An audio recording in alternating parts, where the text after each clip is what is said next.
Hello everybody, Bruce here, back with another video, and today we're just gonna kind of have a pretty chill session. I'd like to introduce everyone to the new setup, aka the opposite side of my room in relation to my computer. Computer's way over there.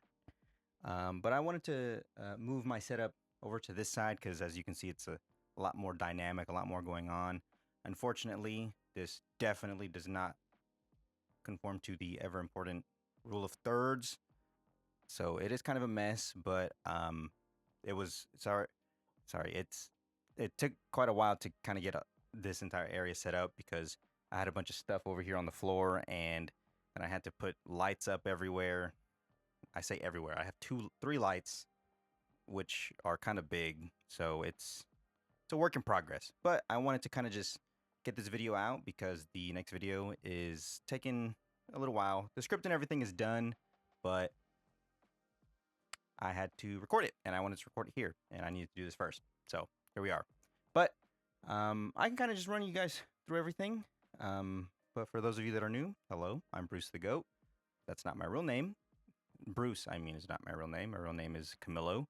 But you can just call me Bruce. But uh, here's my bookshelf. Just gonna kind of go through a quick run through of everything. This top shelf is just a bunch of miscellaneous things. This is a faux vinyl that my girlfriend got me, I believe, for our anniversary. It is a vinyl with a picture of us in the center, and it's for the song Fallen in Love by Post Malone, because this picture is from that concert, and it's honestly one of our best pictures ever. It's pretty cool. I'll throw it up on the screen so you guys can see it. It's pretty awesome. Next is a calavera. This is just the painted skulls for the Day of the Dead, de los Muertos. I did this at a pottery place on a date with my girlfriend. I am absolutely horrendous at painting or doing any type of artistic drawings or anything like that. Horrible, horrible, horrible. Cannot do it. But it looks pretty okay, I think, especially from a distance. So I have my iPad right here, so I'm kind of checking it out. But I think it looks pretty good. It has a light inside of it, which I think makes up for a lot of the stuff. Also, sorry if you see me kind of looking to the side a lot. The light for this new wireless mic that I have is very bright. It's a bright green. And it's very distracting. And every time I look up, my eye immediately goes to it. So it's going to take me a second to get used to that. Um, that is a painting that I did on a date with my girlfriend. Again, horrible at painting. So I kind of just bullshitted my way through that. It's not very good. I wouldn't say it's horrible, but it's not of anything. It's just kind of an abstract painting, but whatever. That drawing is a drawing of my dog, Blair. She's actually on my bed over there taking a nap. She's not very happy about the setup that we have going on in our living quarters, but that is a picture of her from my younger cousin. I want to say, honestly, from almost a decade ago. I'm pretty old, but I loved it and I framed it. The frame is too big for it, but I don't really feel like taking it out of that. And now it's there, and I will forever keep it and put it everywhere and anywhere that I live for the rest of my life. This next shelf, I actually have two different shelves consisting of books here. This top one is going to be mostly manga and Japanese authors. There are a couple of exceptions, like the Book of the New Sun series by Gene Wolfe. Very good series, but very dense and kind of hard to follow. Sorry, let me put this back in here. Very dense and very hard to follow. Sorry, I had to put that back in there, and it required two hands. There are four books technically in this series, but they're two book volumes, so and there's two different volumes. I've read both of them. They're very hard to follow because the way that he wrote these books is very interesting. It didn't follow a normal, I guess, outline of a story, I guess, that you would see nowadays, where you kind of write the outline, then the rough draft, and you kind of try to figure out as much of the story as you can before you really start writing it. He did not do that. He woke up every day for 4 hours in the morning, wrote for 4 hours, went about his business.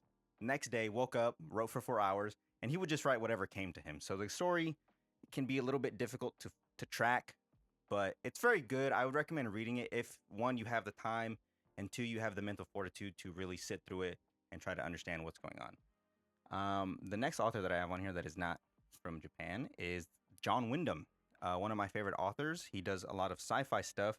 He was actually a writer in the 50s who was doing sci-fi, I think, before it got really, really big. So a lot of his concepts are really interesting. This is the Day of the Triffids. Let me see if you can actually see this without the glare annihilating everyone's eyeballs. But yeah, he wrote this, and it's pretty much a plant apocalypse going on in the book. Pretty much like 99% of the population goes blind, and these plants, the triffids, kind of invade the planet. Um,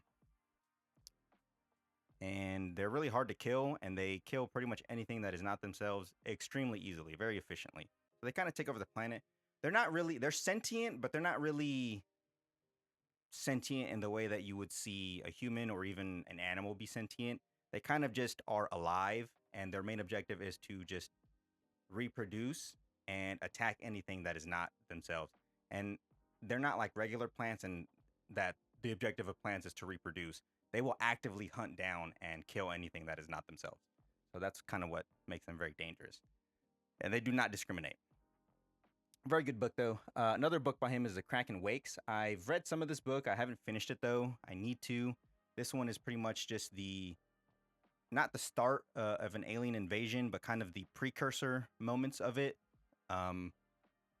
I think this book is about a father and daughter in the Arctic, and they start noticing weird things going on, and they come to the conclusion that it is an alien invasion, or like the pre stages of an alien invasion, but no one wants to listen to them, and that's kind of the premise of the book.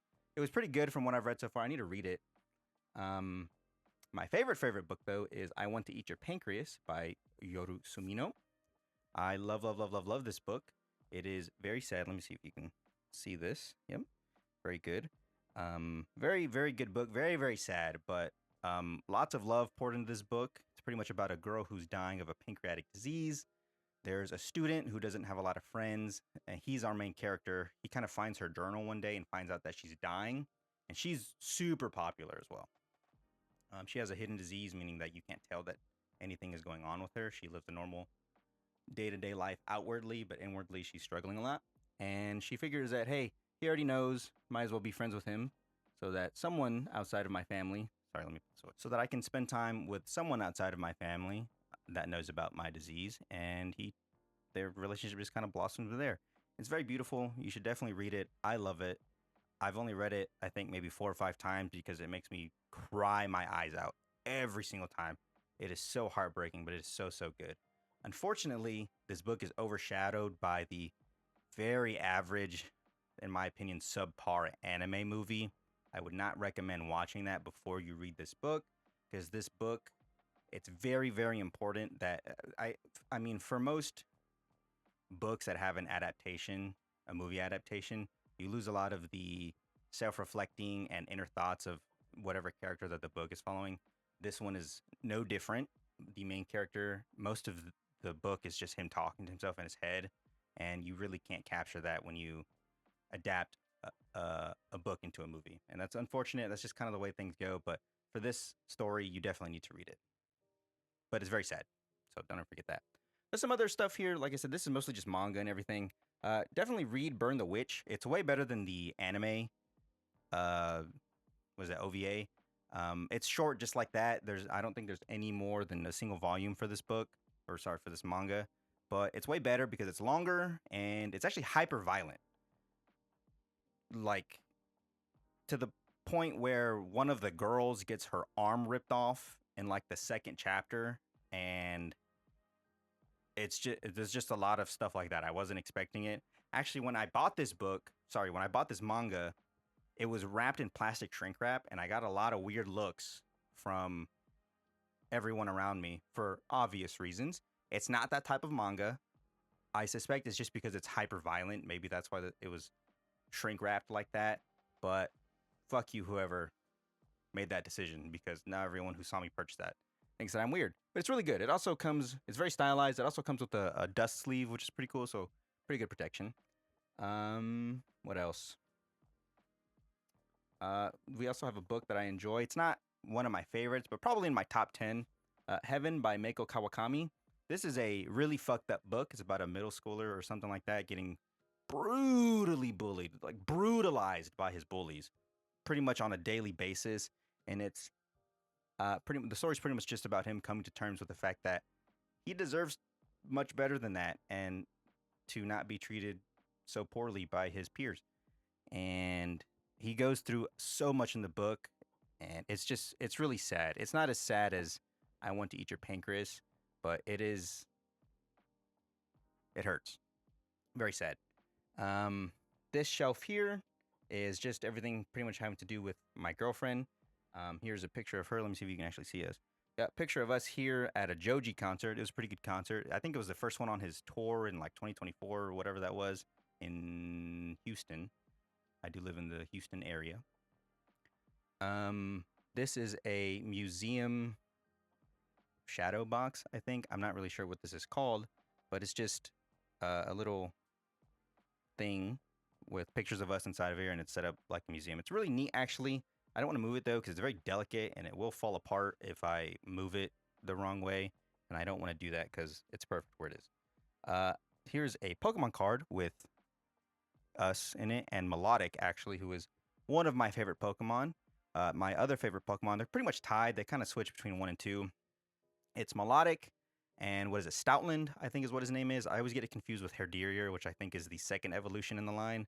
But I'm pretty sure Stoutland is the final one. Love both of these Pokemon and their shiny forms. I think the one for Stoutland works very, very well. Yes, it's green, like a lot of the Puke green. It's not Puke green, but it does follow into the same category of being green, like a lot of shinies.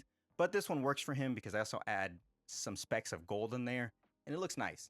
Also, of course, Melodics looks fantastic. Love both of them. Moving on, we have my regular books bookshelf. Just kind of an assortment of things. I don't actually like some of these books on here. For example, The Light of the Jedi, the first book in, I think this is actually the first piece of media that started the High Republic era, Disney era. And I don't like this book. Now, don't get me wrong. I didn't finish it. You're going to find out very quickly. I'm a D1 hater of things that I don't like. And if I don't like them, I'm not going to finish them, not going to interact with them at all. But this book, the first chapter is actually phenomenal. I love it so much. It sets up the book fantastically. It's so good. And then the book just drops off hard for me personally because it does do perspective switches, kind of like Game of Thrones. But it's not, if I remember correctly, it's not chapter to chapter. And it's really jarring because it's like in the middle of pages and it's really hard to follow who you're doing, like viewing, whose point of view you're interacting with right now. And it's so jarring, and I got so lost. Maybe I'm just dumb, but I really did not like that. And it was really hard because there's so many characters, because it's like a huge intergalactic catastrophe going on, and the Jedi of the High Republic era, they were very plentiful, so they're being sent out across the galaxy to deal with this catastrophe that's going on. And there's so many of them that to tell the story, you kind of have to jump between a lot of them. But just the way that it's organized, in my opinion, was not very well. I haven't read the book since it came out, so maybe I'm wrong. Maybe I'm not remembering correctly. But there was a reason I didn't finish it, and that it kind of falls in line with that, what I just said. I also have Alice Isn't Dead right here. I really fucking don't like that book. Not to say that it was poorly written. Actually, no, I will say that it was poorly written because the main character is, I think, a trucker, and she kind of is just going cross country. I don't remember why she's going cross country, if it was for her job or if she's hunting for the main antagonist of the book. I don't remember if that was her sole purpose for traveling. But the main antagonist is a supernatural being, but it's really hard to tell because the main character is he's either fucking with her because he's a supernatural being and he can do that because he has those abilities, or she's insane and is having psychotic meltdowns like every other chapter, and they don't make sense. She was at, I think, in like a parking lot. They were asleep, and a security guard or a cop stopped them or came up to their truck. She's a trucker, came up to her 18-wheeler and wanted to see what was in the trailer. So she opens the trailer, and while she's doing that, the guy appears, but no one else can see him. But he's like eviscerating the cop or the security guard. He's slashing her up. She's not reacting to it though. He's slashing her up, pulling her guts out pretty much, and he just cuts her to pieces right in front of the main character. Security guard doesn't react. The girl that she's with doesn't react, and she kind of just gets in her 18-wheeler and leaves. She just drives off, if I remember correctly. No one reacts to it, and they don't really explain what the hell just happened. Because if it was a cop or a security guard, the cop or security guard would probably be like, hey, you can't leave, don't leave, and try to stop her. But she didn't, because either she's dead or it was just bad writing. And I did not like that. It was a book talk recommendation. Fuck book talk. Never listen to them again. I don't recommend that book. What do we have here? We have Tender is the Flesh. This was actually another book talk recommendation. They actually got this one right, though.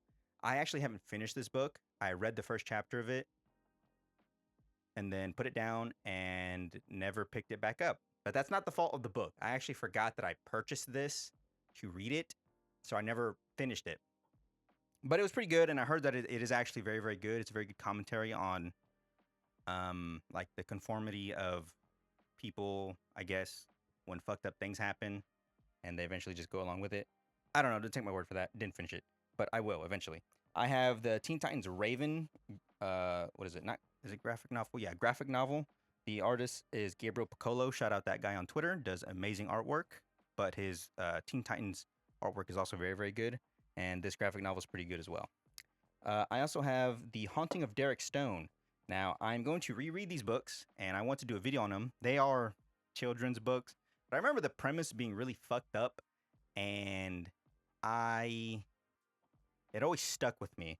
This was one of like 3 series when I was younger that I kept up with. It was this one, the Unfortunate Event series, Lemony Snicket, whatever, and the Harry Potter series. I actually read all of the Harry Potter books when I was younger. I think all of them had a release. Not all of them. I think all of them up to the one before the Half-Blood Prince came out. I think those were all out, and I read them. And then I waited for Half-Blood Prince, read that. I was like, man, that was kind of whatever. I was young though. I haven't read these books in like over a decade. And then the Deathly Hallows came out, and I remember not enjoying that book. I think I did finish it, but I don't remember a lot of it because I didn't really care to finish it. I was just kind of finishing it to finish it.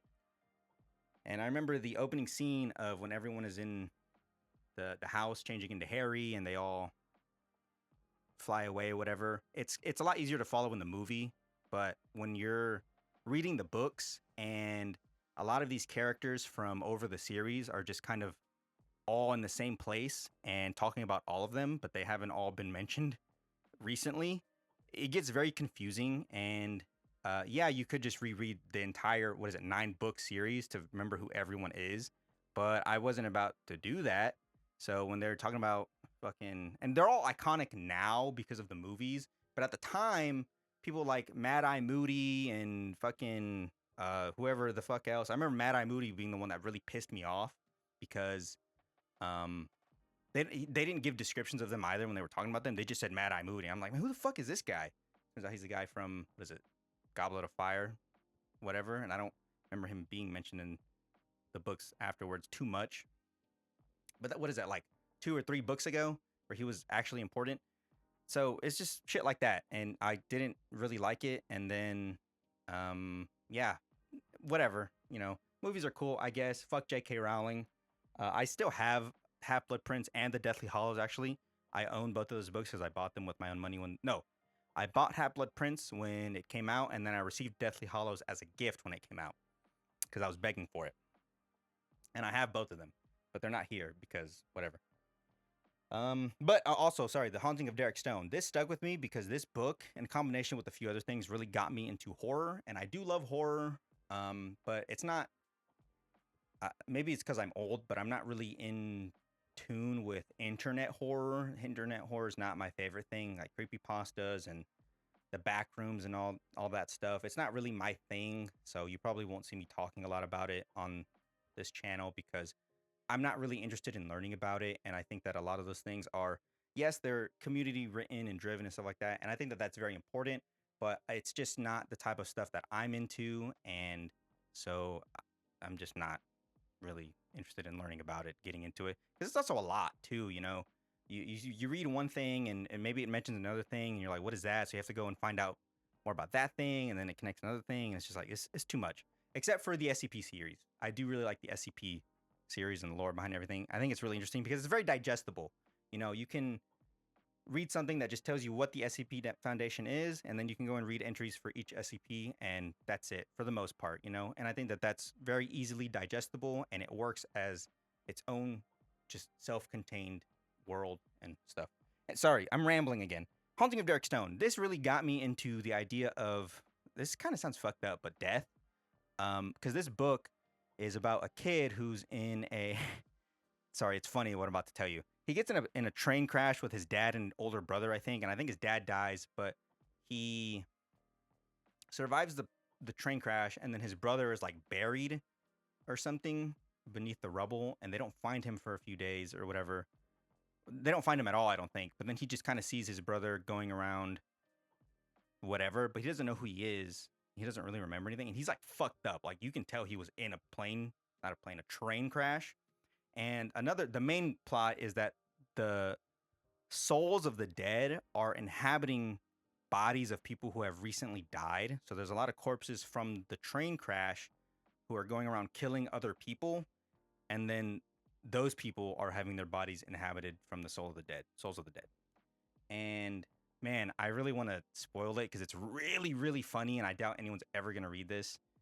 But I won't say who it is, but the main character, I'm not gonna say it. I'm not gonna say it because I'll get around to it eventually. But yeah, it really got me into the idea of death though, because he would be in instances where he would witness someone die and then come back to life, and he was tussling with the idea of, is that person still there, or are they completely gone? Where did they go? And who is this soul now inhabiting that body, and why are they doing this? So I want to reread this. The copies I have though are super old. I've had them since I was a kid, and this first one is really, really messed up, and I actually can't find newer copies of it because I don't think it's being printed anymore. And I also can't find ebook versions of it either. So I might actually have to reread from these two very old copies, which isn't, a huge deal, but I don't really want to do that. So we'll see how that happens. The Compound, also a good book. This one has a funny story behind it, not because of the story or the book or the author, but a personal story. Pretty good though, and I don't know why. It Can't Happen Here. I was trying to read this. It's really boring though. I need to finish it. I will eventually, probably, just not right now. Behind Hitler's Lines, Joseph R. Byerly. I mean, come on. This is actually the new copy that I got after I returned the damaged one. So this one's in pristine condition. Actually, all of my books are kind of in pristine condition because I don't like having wear and tear on my books. I do like collecting things. Sorry, no. I hate knickknacks, but I like collecting things that I can use. Books, for example. But I don't like buying books just to read them, find out I don't like them, and now I have to do something with them. I hate that. So I'd rather buy them in an e format, read it, find out if I like it, and then buy it. That way I'm supporting the author twice, and I don't have a bunch of books that I'm not going to do anything with, or I have to find something to do with. So all of my books are pretty much in pristine condition, and that's why. Not because I'm a poser about reading, but that's just how I read. But I also have the complete set of, I think they're called luxury soft covers or something. They're just soft leather bound versions of books. And they're really nice. Now, I say I have the complete set, and as you'll notice, there's only 4 books here. The Song of Ice and Fire series does, as of making of this video, have 5 books. The first book, I don't know where it is. I remember I gave it to my tia to read it because she wanted to read it, and I'm pretty sure she gave it back to me, and I don't remember what I did with it. So I have to find it. Maybe she does still have it. I'm not entirely sure. I haven't asked. Maybe I'll do that later, but it's somewhere.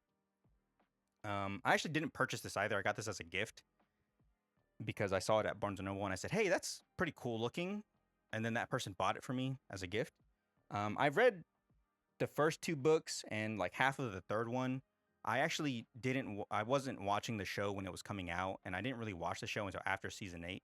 No, I started watching it at the end of season 7 with my family, and then season 8 happened, and whatever. And then I guess that's why I was like, hey, these are pretty cool. But I've read the first two and half of the third one. They're good books, but it's just not. I don't know.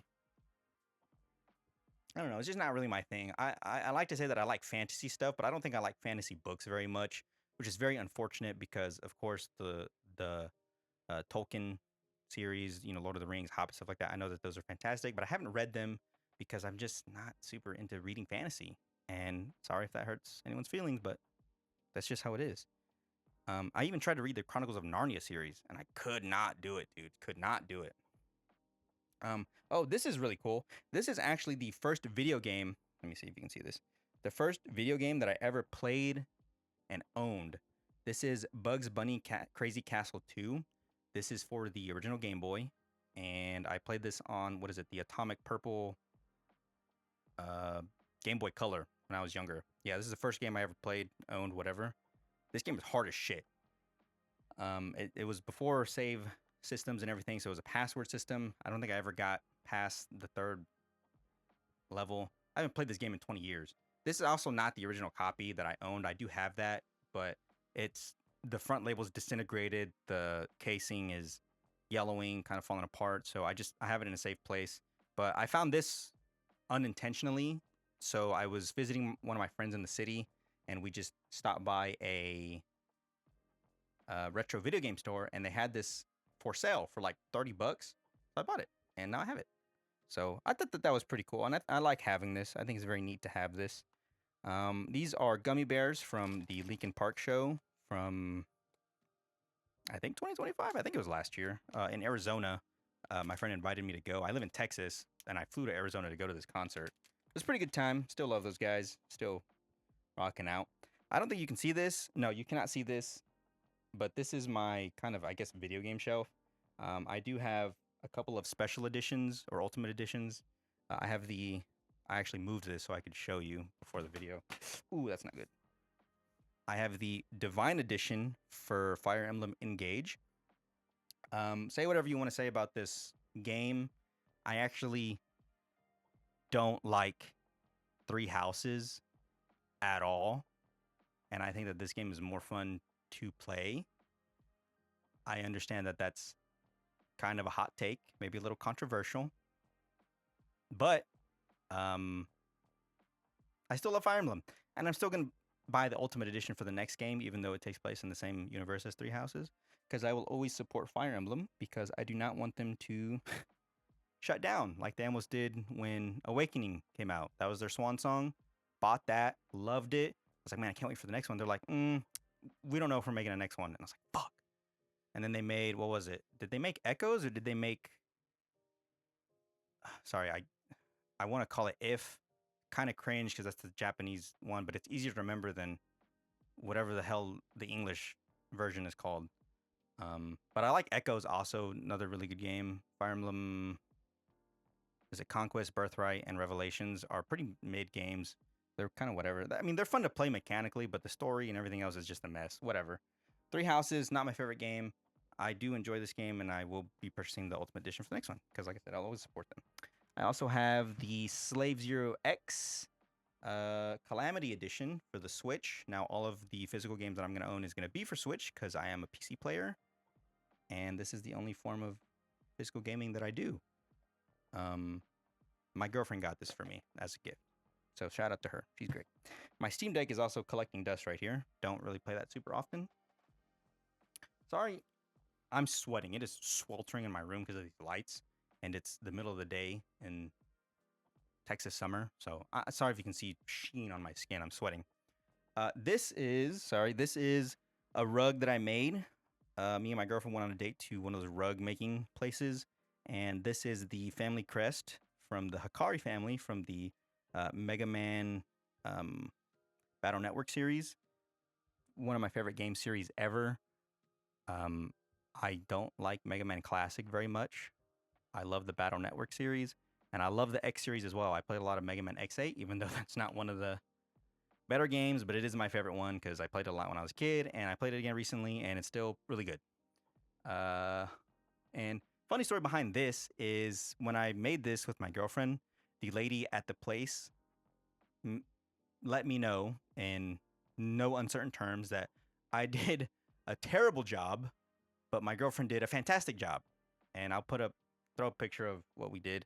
It's a little crooked, whatever, but it's like, damn, you didn't have to say that. It's kind of mean. Stuffies from my girlfriend. I actually need to put a little thing over this. I forgot to move this. This is a $1 check that I got as a tax return in 2023. And I thought it was so funny that I framed it and I never cashed it in. Hilariously, the IRS actually sent me the same check this year from 2023 because I never cashed that one in, I guess. So I have another one sitting right over there. It's still in the envelope. I just thought that was funny, but there's going to be a little black bar above this because it does have sensitive information. So sorry. This is Trash Man. This is a turtle from the Houston Aquarium. He's to promote recycling, and I call him Trash Man because he kind of looks dead. And I surmise that he probably died from trash in the ocean. So hence the name Trash Man. He also just looks cool. Look, he has like a little heart right here. And I love the color and everything. He's pretty sick. And his eyes are like glazed over too. Like they're white. Like he's dead, which is kind of crazy that they would sell this. But I was like, dude, that's sick. This is a, let me see if you can see this without frying your eyeballs. This is a, I guess, playing card or something, collector's card from Luke Skywalker in Disguise. My father got me that as a gift. I don't really know what to do with it because I don't know if it's worth anything. And even if it is, I wouldn't sell it because it was a gift. Also, Mandalorian and Grogu pop figures. Like I said, though, I hate knickknacks and I fucking despise pop figures, but also a gift from my father. So I'm not going to complain about that. And it's pretty cool, too, actually. Actually, though, the only pop figure that I have ever willingly bought is this one. And I need to take it out of the packaging because I'm not going to sell this or whatever the fuck. I don't know how much it's worth. This is Dark Magician, the Pop Plus figure, whatever that fucking means. And he's in like a super dynamic pose, and the box is holographic. Sorry, the focus is terrible here. And he just looks so cool. And I need to take this out of the package and everything so he can be on my shelf. That's the only one I've ever bought willingly. I would buy the Dark Magician version if there was a Pop Plus version of it. There's only a regular version of her and Dark Magician, which is unfortunate because that would be cool to have them both. But I am also used to be really into playing Yu-Gi-Oh! I played Yu-Gi-Oh! A lot back in like 2018, 2019.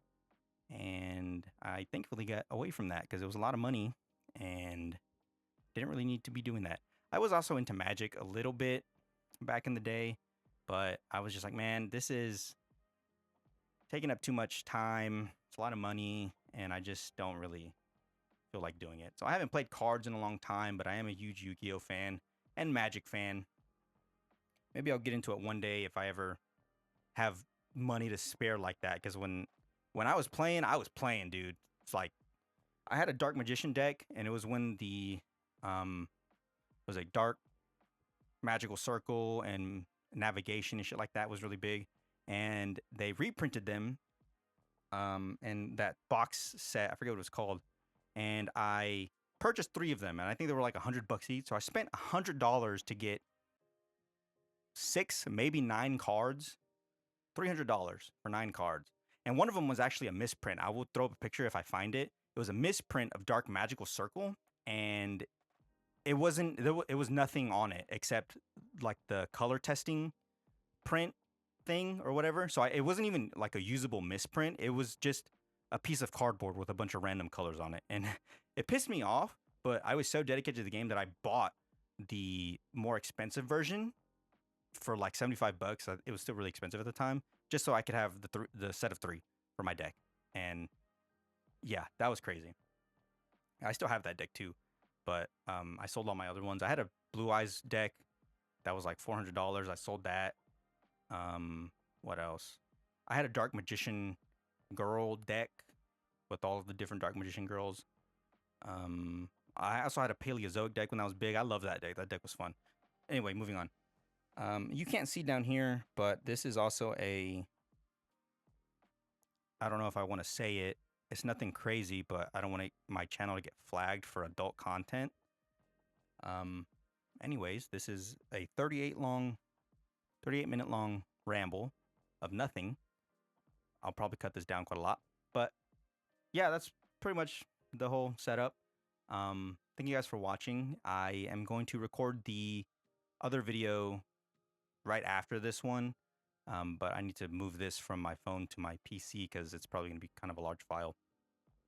But I'll record the other one after that, and then I'll probably have that out hopefully next week. This one I'll probably just audio edit and then upload. Yeah, I have this new setup, so hopefully the time between videos won't take too long. It's a lot, but it's fun and I enjoy it, and I'm gonna keep doing it. But yeah, just give me some grace. But if you guys have any questions, put them down in the comments, and I'll see you in the next one. Bye bye.